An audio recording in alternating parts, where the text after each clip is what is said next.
talking about oil. We were talking about oil, and you said you're going to shatter your political career. All right, let's do that first, and then we'll talk about unemployment. Actually agreed with what I had to say before. Well, I listened to the previous segment, and of course, unlike everybody who's sitting around this table for all morning long, and most people in America, I actually lived in the Middle East. I lived in Libya, and then I was 7 years in Saudi Arabia during the 80s. And during the 80s, we were supporting Saddam Hussein in his war against Iran, because the only thing that everybody in the Middle East agrees on is the most dangerous actor in the Middle East is Iran. Yeah. And so he was our surrogate. We supplied him money, we supplied him arms, and weapons of mass destruction, the chemical weapons that he was poisoning the Iranians with. So the enemy of your enemy is your friend. And so when we went into Iraq to destabilize Iraq and throw Saddam Hussein out, we broadened the shoulders of Iran. It was silly.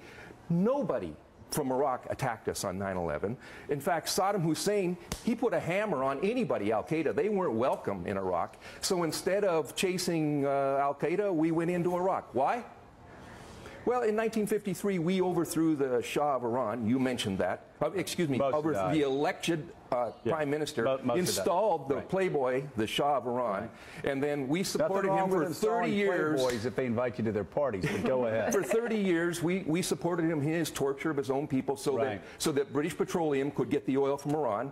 Alf and Aquitaine got the oil, the French companies from Iraq, and we got Saudi Arabia. We divided that up after World War II. Yeah. So oil has played a critical role, obviously, in our foreign policy since '53 and since the overthrow of Mossadegh. But let's also talk, though, about moving forward. You know, a lot of people look at the last year and think it's been a terrible year for the United States because they focus on Washington. But you look at the energy revolution, you look what's happening in the Dakotas, you look at what's happening in Pennsylvania, you look what's happening in Montana, you look what's happening in Ohio. We've got a real, not a good chance. We're going to be independent of Mideast oil in the next 10 years. Add to that Canada and now Mexico that is going to allow outside development. North America will be major exporters of energy. The major exporter. The Persian Gulf will be our competitors. Why do we want to prop up our competitors? The Asians and Europeans will buy their energy there. They'll pay more money, and their manufacturing will cost more money. We will be the most competitive manufacturing country on the planet again, because we have the cheapest energy. Let them send their blood and treasure. Exactly. And the Chinese have been sitting back, Nicole, for the past decade and have not had to fight in Afghanistan, have not had to fight in Iraq, have not had to sweat it out over the Middle East. Think about how liberating it's going to be when we do have the cheapest energy in the world, which means the manufacturing jobs flood back here because we've got the most productive workers in the world. We've got the best technology people in the world, the greatest minds in Silicon Valley. Rule of law. Yeah, we've got the rule of law. I mean, 2013 was a miserable time, but only if you focus on Washington, D.C. If we look below the trends, holy cow. The next decade or two could be great, and we're not going to have to spend time sweating it out over what's going on in the Middle East because the Asians are going to be getting 90% of their oil from that region. That's their problem. And you keep talking about Washington being dysfunctional. The energy independence agenda has actually been one of the few places where domestic regional political influences trumped partisan politics, and you had a lot of bipartisan coalitions in the South, for example, where they supported policies that allowed more drilling. On the coast, where we were able to do some environmentally friendly exploration. So I think it is a rare example of where U.S. policy pursued first by the Clinton administration, then the Bush administration, now the Obama administration, has actually pursued the policies that helped us get to energy. They didn't do a damn thing in Washington, D.C. Don't pat yourself on the back. This is private oil companies and states who have stepped out, developed energy in spite of what they do in Washington, D.C. And that's the exciting thing. It's exciting because you have people like Harold Hamm. My buddy. You know Harold? I love Harold. Harold and I are friends. I'll give you a cell number. Americans need to understand what this guy and people like him have done to figure out how to get oil and natural gas that we used to not be able to get. I mean, By the way, he drilled changing the 18 world. dry holes in Montana before he got the first horizontal and fracked well in the Bakken. It started on the Montana side and it's rolled into North Dakota. Yeah. That's a man who doesn't give up. And it's that's the gonna kind of change. people that make this country great. And I'm glad you're here to say that, because he did it without Washington. He did it in spite of Washington, and it's going to change the way Think our of how children, many jobs exist. Let me add to children's that. economy is. 6 years ago, when TransCanada came to me and suggested that they build this Keystone Pipeline across Montana, I told them, not unless you have an on-ramp for Montana and North Dakota oil, because we can't ship this oil by rail anymore. Right. So they agreed. After a little bit of discussion, a year of fighting a little bit, they agreed to spend $160 million to take 10% of the oil in that pipeline from Bakken oil, so we wouldn't have to send it on the rail. Washington, D.C.,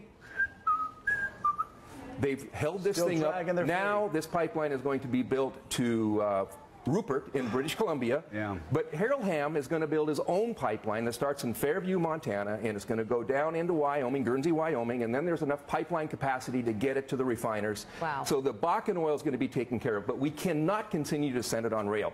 You're seeing these explosions that are happening around. It doesn't make sense to put oil on rail. It should go in pipelines. It's Exactly. safer. Let's get to some other news, which you can talk about as well, Governor. Later today, the Senate will vote about a 3-month extension of unemployment benefits for more than 1 million Americans. Democrats believe they have the votes to advance the bill, but House Republicans argue the cost should be offset with spending cuts. Senators Rand Paul and Chuck Schumer laid out their arguments for the bill yesterday. I'm not opposed to unemployment insurance. I am opposed to having it without paying for it. I think it's wrong to borrow money from China or simply to print up money for it. What I've always said is that it needs to be paid for, but we also need to do something for long-term unemployed people, and that is we need to create something new that would create jobs. The tectonic plates of our politics have changed. For the first 5 years of the Obama administration, the two issues that dominated were health care and budget deficit. This year, dealing with declining middle-class incomes and not enough job growth will be the #1 issue. And if on the first day of the new session, the Republican Party says they won't even support unemployment benefit extension, the original round was started by George Bush when unemployment was 5.6%, they're going to show themselves so far out of the mainstream it's going to hurt them in the election. So, Governor, what do you make of all this? Do you think it's a good idea, say, to raise the minimum wage right now? Well, what we did in Montana is we raised the minimum wage and then we targeted it to the inflation rate. So it automatically goes up every year. I think there's some 15 or 18 states that are doing that. But you can't live on minimum wage. What the hell are we talking about here? $10 an hour, right. $400 a week, and you're going to raise a family on that? Right. That doesn't work at all. And look, we have to address all of poverty. Until we have early education that gives every child an equal opportunity when they hit the first grade, we don't have equality, because the records show that if you don't know how to read when you get to first grade, you never catch up, and you're less likely to graduate from college. You're less likely to be high-paid executive, more likely to have a menial job, and more likely to be in jail if you don't read when you go to first grade. And you can't catch up. So take in Montana, for example.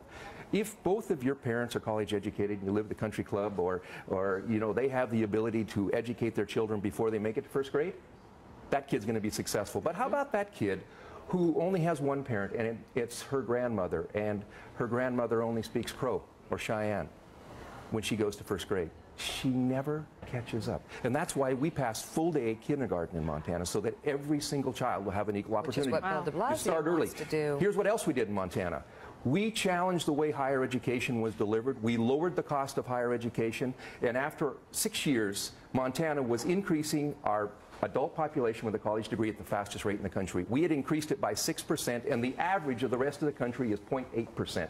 Unless you have college graduates, you can never catch up in this income inequality. John Meacham.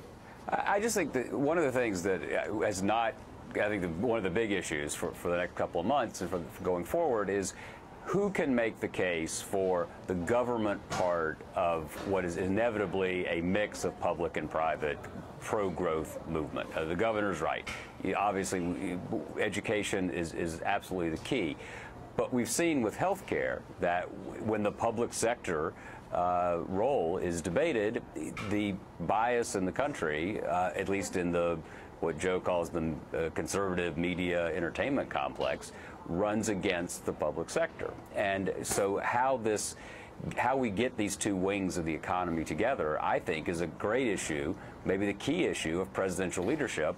And frankly, the president has not been wildly successful making that case. Well, so much of this goes back to growth, and I'm going to say what I heard Jeff Immelt say before. If we had 2% growth, all of these problems that we're talking about get more complex, more complicated. Try 3% growth. If we have 3.5% growth, suddenly, boom, things start falling into place. Washington has to have a pro-growth agenda. And you talk about the Keystone Pipeline, those are good paying jobs. Was that going to take care of everything? No, but it was a mindset. It's a mindset of Washington getting in the way of growing this economy in a way that could really, cause an economic explosion. Understand this. When we invest in infrastructure in this country, whether it be academic infrastructure or bridges or roads or transmission lines, then there's a payoff, 2 to 1, 3 to 1, 4 to 1. When you go to war, you blow up the bomb, and that's 1 to 1, that's it. We spent 12 years with blood and treasure. We're still in Afghanistan, for God's sake, and nobody can remember for the last 11 years why we went there. Yeah. Al-Qaeda attacked us. Now we're fighting somebody called the Taliban. They live in caves in the Stone Age. Right. We should get on helicopters tomorrow and get the hell out of there and invest in America again. All right, so speaking of presidential leadership, you've called President Obama a corporatist, and you say that Hillary Clinton could be one too, actually. You warned that she could... Actually, I didn't say that, but I did call him a corporatist because the so-called Affordable Care Act, which is not Obamacare, it was written by Chuck Grassley's staffers and Max Baucus' staffers who now work for the insurance companies. It's a transfer of your tax dollars to insurance companies. The problem we had in this country with health care is we paid too much and got too little. So since we're paying twice as much as the rest of the industrialized world for our health care, and 20% of our dollars already go to health insurance companies, in Washington, D.C., they said, oh, I know what we'll do. We'll give more money to insurance companies and not less. Well, and let me add to that. One of the things that it's so maddening when progressives go, oh, this had to be done, and this is the greatest, the finest of progressive values in America. No, this is a piece of legislation that it started by them going to Big Pharma and striking a secret deal. And then they went to the big hospitals and struck a secret deal in the White House, which they had to admit later on. And then they had to strike a deal with the insurance companies. They gave the insurance companies a monopoly. A guaranteed profit of 16%. A guaranteed profit. In the legislation. This is not a progressive piece of legislation. There's nothing progressive about this piece of legislation. They talk about guaranteeing, 31 million, coverage for 31 million people, but they did it by striking deals with Big Pharma, big hospitals, the insurance companies, so they're all making profits, and the rest of us are paying it, and it doesn't bend the cost curve. Why doesn't it bend the cost curve? Because everybody's going to be making money except for, Here's the problem with our healthcare system. I'll sum it up in just a few seconds. We pay too much. Why? We have 5 times as many procedures per patient as the rest of the industrialized world. When you go to see your doctor with a wart, he gives you an MRI because that's where they make their money. 5 times as many procedures is not making us healthier. We don't negotiate to buy our prescription drugs. In the Medicare Part D, under the Bush administration, they specifically put in the legislation, yeah, we'll buy that medicine and we'll pay high retail. So we pay 3 times as much as the rest of the world for our medicine and for our medical devices. And 20% of our dollars go to insurance companies, and they are not doctors, they are not nurses, and that's why we pay twice as much. I think the fact that you're not in office right now, it makes you feel more forthcoming. Yes. I was forthcoming as governor. Yeah. I asked for... Oh, but you have energy today. You have spice. You've got a little... Ask the question, Mika. Ask the question, Mika. He's going to start talking. You ask the question. Ask the question. I'm going to ask a question. You're going to ask a question? Yes. Ask a question. Yes, I do. Oh, really? Wait, what's he saying? Fill it in. You get to ask any question you want. So I did. Are you going to run for president? Well, I haven't decided that. You should. I should? You should. Do you want to? It would ruin my life. Yeah. Take a look at what has happened to But it can help other people's lives. I mean, you're obviously... And my family. Is that the issue? Is that the crux? It really is. That's the difference between It really is. I have a great life in the private sector right now. Yeah. We have a wonderful mine that we run in Montana, the only platinum and palladium mine in the Western Hemisphere. Do you think you'd be a good president? I think so. Let me tell you why. Because as governor, I spent 8 years. Every single year I was governor, we had the largest budget surplus in the history of Montana. I cut more taxes than any governor in the history of Montana, invested more new money in education, and increased the percentage of our people with a college degree. If a Democrat is good with money, you can't beat them. Because the middle America believes in public education. They believe that we need a safety net for the last and the least. But Democrats who just write checks and don't check how much money is in the bank account, they hurt our brand name. But when you've got a Democrat like me that's good with money, and Republicans have to admit it, they say, oh, geez, we don't want to run against him again. You're here. You're right. Former Governor Brian Schweitzer. Yeah. Great point. Thank you so much for being with us. This is